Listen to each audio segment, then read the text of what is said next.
Good morning all of you. Welcome to online classes of Indian Mountain School. बच्चों, आज का जो हमारा टॉपिक है वो है क्रिया। तो क्रिया का वैसे तो शाब्दिक अर्थ होता है काम। दैनिक जीवन में हम बहुत सारी क्रियाएं करते हैं, और जैसे खाना, खेलना, पीना, दौड़ना, चलना, आराम करना। तो ये जो सारे काम हम करते हैं जो हमारे दैनिक जीवन से रिलेटेड होते हैं, तो वो हिंदी भाषा में क्या कहलाते हैं? क्रिया।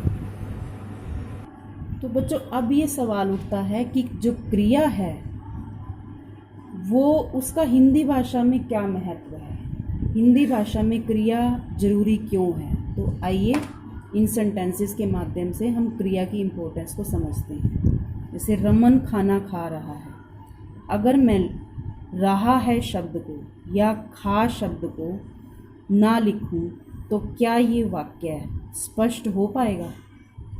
रमन खाना, तो इससे कुछ भी स्पष्ट नहीं हो रहा। लेकिन जब मैं ये लिखती हूँ कि रमन खाना खा रहा है, तो इससे मेरा वाक्य क्या हो गया? स्पष्ट हो गया। उसी तरीके से शीना चाय बनाती है। अगर मैं लिखूँ कि शीना चाय बनाती, अगर मैं है शब्द को कट कर दूँ तो क्या ये वाक्य स्पष्ट हो पाएगा? नहीं। तो ये वाक्य इनकम्प्लीट माना जाएगा। जब तक मैं यहाँ पर है राइट नहीं करूँगी या थी शब्द राइट नहीं करूँगी तो ये वाक्य कंप्लीट नहीं होगा। उसी तरीके से कमल सो गया, तो कमल सो, ये दो शब्द लिखूँ, गया शब्द नहीं लिखूँ, तो क्या ये वाक्य स्पष्ट होगा? नहीं। तो जब तक मैं यहाँ पर गया शब्द नहीं लिखूँगी तो ये वाक्य स्पष्ट नहीं होगा। तो आरव दूध पीता है, या आरव दूध पीता था, या आरव दूध पीता होगा। तो अगर मैं है, था या होगा शब्द को ना लिखूं तो आरव दूध पीता ये शब्द बन जाएगा। ये तीन शब्द क्या वाक्य बना पाएंगे? नहीं। तो क्रियाएं जो होती हैं, जो हम दैनिक जीवन में करते हैं या दैनिक जीवन से संबंधित कोई भी क्रिया होती है, जब तक हम उसको वाक्य में ऐड नहीं करेंगे तो हमारा वाक्य क्या होगा? स्पष्ट नहीं होगा। तो इसीलिए जो क्रियाएं हैं वो हमारे लिए बहुत महत्वपूर्ण है, क्योंकि हमारे जो हिंदी भाषा में वाक्य हैं वो तीन चीज़ों से बनते हैं। सबसे पहला है कर्ता, उसके बाद है क्रिया, उसके बाद है कर्म। तो ये तीन चीज़ों से वाक्य मिलकर बनता है, जिसमें जितना ज़रूरी कर्ता और कर्म है उतनी ही ज़रूरी क्रिया भी है। तो अब है क्रिया, मुख्य क्रिया और सहायक क्रिया। सहायक क्रियाएं क्या होती हैं और मुख्य क्रिया क्या होती है? तो जो वाक्य में जो मेन काम होता है, अब इसमें मेन काम क्या हो रहा है? खाना खाने का हो रहा है ना। तो खा शब्द क्या है? हमारी मुख्य क्रिया। और रहा है शब्द इस वाक्य को कंप्लीट कर रहा है, इस क्रिया को कंप्लीट कर रहा है। तो रहा है शब्द क्या है? हमारी सहायक क्रिया। उसी तरह शीना चाय बनाती, अगर मैं ये शब्द लिखूं कि शीना चाय बनाती तो भी वाक्य स्पष्ट नहीं होगा। लेकिन जब मैं लिखूं है, तो है शब्द क्या है? इस वाक्य को कंप्लीट कर रहा है। तो है शब्द क्या है? हमारी सहायक क्रिया। तो बनाती शब्द क्या है? हमारी मुख्य क्रिया। तो उसी तरह कमल सो गया, तो सो शब्द क्या है? मुख्य क्रिया, और गया शब्द क्या है? सहायक क्रिया। आरव दूध पीता है, तो पीता शब्द क्या है? हमारी मुख्य क्रिया, और है शब्द क्या है? हमारी सहायक क्रिया। उसी तरह रहा है, रहा था, गया है, चुका है, लिया है, ये क्रियाएं कहलाती हैं सहायक क्रिया।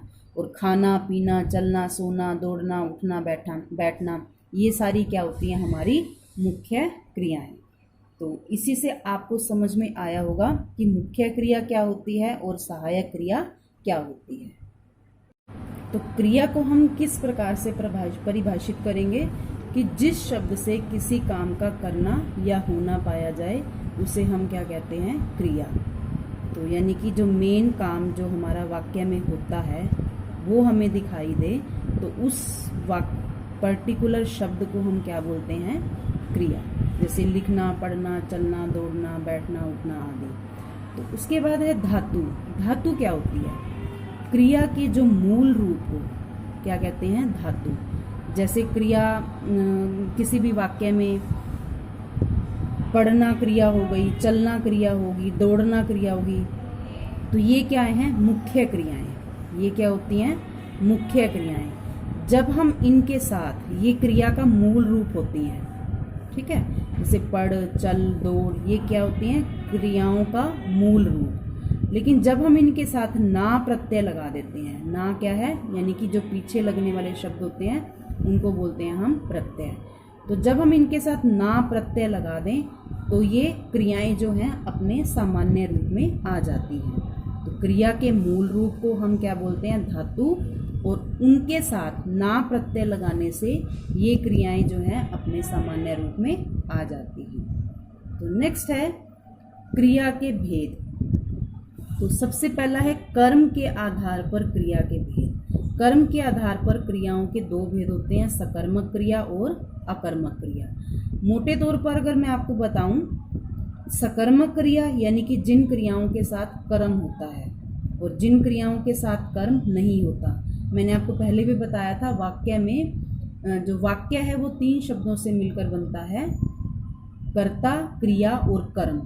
जब क्रिया और कर्म जिन वाक्यों में हमें इकट्ठे दिखाई दें तो वो होती हैं सकर्मक क्रियाएं। ऐसी क्रियाओं को हम क्या बोलते हैं? सकर्मक क्रियाएं। जिन क्रियाओं के साथ क्या होता है? कर्म, यानी कि ऑब्जेक्ट भी साथ में होता है जिनके।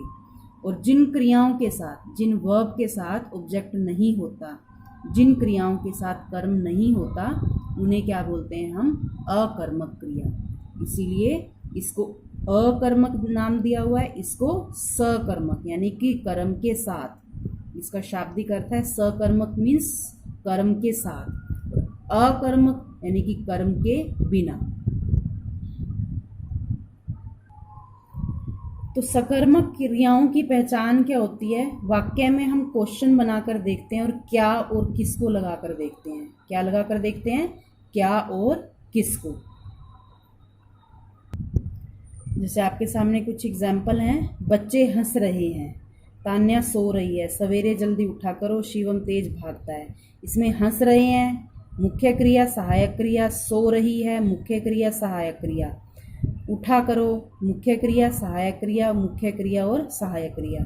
इसमें आपको क्या दिखाई दे रहा है? सिर्फ क्रिया ही दिखाई दे रही है, लेकिन क्रिया के साथ कर्म नहीं दिखाई दे रहा। बच्चा क्या कर रहा है, कैसे कर रहा है, किसको कर रहा है, ऐसा कुछ भी स्पष्ट नहीं है। तो ऐसी क्रियाओं को क्या हम बोलते हैं? अकर्मक क्रिया। तो कुछ अकर्मक क्रियाएं इस प्रकार हैं, जैसे उठना, बैठना, रोना, जागना, आना, जाना, हंसना, ये सारी क्रियाएं क्या हैं? अकर्मक। तो उसी प्रकार सकर्मक क्रियाएं जिनके साथ कर्म होता है, जैसे कर लिया, मुख्य क्रिया, सहायक क्रिया, क्या कर लिया? काम कर लिया। ड्राइवर गाड़ी चला रहा है, तो ये मुख्य क्रिया के साथ सहायक क्रिया है, और किसको चला रहा है? गाड़ी को। विशाल पतंग उड़ा रहा है, तो उड़ा रहा है क्रिया हो गई, किसको उड़ा रहा है? पतंग को। तो यहाँ पर काम, पतंग, गाड़ी। साक्षी केला खाती है क्रिया हो गई, और केला किसको खा रही है? केले को। तो यहाँ पर काम, पतंग, गाड़ी, केला, ये सारे क्या हैं? हमारे कर्म, जो कि क्रियाओं के साथ जुड़े हुए हैं। तो ऐसी क्रियाओं को हम क्या बोलते हैं? सकर्मक क्रियाएं। इसी तरह यहाँ कुछ अकर्मक और सकर्मक क्रियाओं के एग्जाम्पल आपके सामने हैं। जैसे रीना खाना खा रही है, खा रही है क्रिया, किसको खा रही है? खाने को। तो खाना क्या है? हमारा कर्म, ये है क्रिया। तो इट मीन्स ये क्या हुई? सकर्मक क्रिया। बच्चे हंस रहे हैं, बच्चे सिर्फ क्या कर रहे हैं? काम कर रहे हैं हंसने का। यहाँ पे कोई भी कर्म हमारे पास नहीं है, तो ये क्या है? अकर्मक क्रिया। माँ बच्चे को लोरी सुना रही है, माँ सुनाने का काम कर रही है, किसको सुना रही है लोरी? बच्चे को। तो बच्चे को क्या हो गया? कर्म। तो ये क्या हो गई? सकर्मक क्रिया। रमन ने अपने मित्रों को केक खिलाया, रमन ने केक खिलाने का काम किया, किसको? मित्रों को। तो मित्रों शब्द क्या है? कर्म। तो ये क्या हो गई? सकर्मक क्रिया। मोहन भाग गया, इसमें सिर्फ क्रिया हो रही है, कर्म साथ में नहीं होने के कारण ये क्या है? अकर्मक क्रिया। शेर दहाड़ता है, सिर्फ दहाड़ने का काम हो रहा है, कर्म हमारे साथ नहीं है, तो क्या है? अकर्मक क्रिया। बच्चा सो गया, तो सोने का ही काम हो रहा है, कर्म हमारे पास यहाँ पर नहीं है, तो ये क्या है? अकर्मक क्रिया। माली पौधों को पानी देता है, माली काम कर रहा है पानी देने का, किसको दे रहा है? पौधों को। तो पौधों को शब्द क्या है? सकर्मक क्रिया। शीला पत्र लिख रही है, लिखने का काम हो रही है, किसको लिख रही है? पत्र को। क्या लिख रही है? पत्र। माताजी खाना बना रही हैं, माताजी बनाने का काम कर रही हैं, क्या बना रही हैं? खाना। तो ये दोनों क्या हैं? सकर्मक क्रियाएं। तो आई होप कि आपको ये सकर्मक और अकर्मक क्रियाओं का जो कॉन्सेप्ट है वो क्लियर हो चुका होगा। नेक्स्ट है बेटा सकर्मक क्रिया के भेद। सकर्मक क्रिया के मैंने आपको जैसे पहले भी बताया था, दो भेद होते हैं, एक कर्मक क्रिया और द्विकर्मक। एक कर्मक मतलब जिन क्रियाओं के साथ सिर्फ एक ही कर्म होता है, और द्विकर्मक जिन क्रियाओं के साथ दो कर्म होते हैं। कैसे? आइए देखते हैं। पिताजी अखबार पढ़ रहे हैं, तो पढ़ रहे हैं क्रिया है, किसको पढ़ रहे हैं? अखबार को। यहाँ पर क्या है? सिर्फ एक ही कर्म। कामिनी खाना खा रही है, खाने का काम कर रही है, किसको खा रही है? खाने को।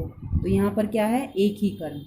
मजदूर पुल बना रहे हैं, तो बनाने का काम हो रहा है, किसको बना रहे हैं? पुल को। तो यहाँ पर क्या हो रहा है? एक ही कर्म। पेड़ से फल तोड़ लो, तोड़ने का काम हो रहा है, किसको तोड़ें? फल को। तो फल क्या है? एक ही कर्म। तो जितने भी सेंटेंसेस आपने देखे, यहाँ पर हमें क्या दिखाई दे रहे हैं? सिर्फ एक ही कर्म।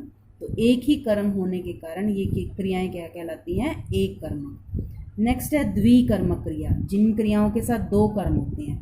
अब जैसे माली पौधों को पानी से सींच रहा है, तो सींचने का काम हो रहा है, ठीक है। क्या कर रहा है वो? सींचने का काम कर रहा है, किससे सींच रहा है? पानी से। किसको दे रहा है? पौधों को। तो ये हमारे पास क्या है? दो कर्म। मैंने आपको पहले भी बताया था, इन क्रियाओं की पहचान क्या और किसको लगाकर हम करते हैं। तो नर्स रोगी को दवा पिला रही है, नर्स रोगी को क्या पिला रही है? दवा। किसको पिला रही है? रोगी को। तो क्या और किसको, ये हमारा स्पष्ट हो गया। क्या पिला रही है? दवा। किसको पिला रही है? रोगी को। तो क्या और किसको, ये दोनों इस वाक्य में प्रयोग किए जा सकते हैं। तो ये क्या है? द्विकर्मक क्रियाएं। आइए सकर्मक, एक कर्मक और द्विकर्मक के कुछ और एग्जाम्पल स्टडी करते हैं। देखिए, जैसे कि मैंने आपको पहला भी बताया था कि द्विकर्मक क्रियाओं में क्या और किसको प्रश्न बनाकर हम कंफर्म करते हैं कि क्रियाएं द्विकर्मक हैं, और एक कर्मक में हम क्या लगाते हैं? सिर्फ क्या। जैसे माँ ने खाना बनाया, माँ ने क्या बनाया? खाना। राधा ने पुस्तक पढ़ी, क्या पढ़ी? पुस्तक। मुर्गी दाना चुग रही है, क्या चुग रही है? दाना। बच्चा दूध पीता है, क्या पीता है? दूध। तो ये क्या शब्द प्रश्न लगाकर हमने किए, तो हमने पाया कि ये क्या है? एक कर्मक क्रियाएं। उसके बाद है नर्स रोगी को दवा देती है। नर्स क्या देती है? दवा। किसको देती है? रोगी को। ये दोनों कॉन्सेप्ट हो गए। माँ ने बच्चों को खाना खिलाया, माँ ने क्या खिलाया? खाना। किसको खिलाया? बच्चों को। क्या और किसको, दोनों क्लियर हैं। पिताजी ने मोहन को पढ़ा रहे हैं, पिताजी क्या कर रहे हैं? पढ़ा रहे हैं। किसको पढ़ा रहे हैं? मोहन को। कमल बांट रहा है, क्या बांट रहा है? मिठाई। किसको बांट रहा है? बच्चों को। तो जिसमें दो कर्म हो वो द्विकर्मक, और जिसमें एक कर्म हो वो एक कर्मक।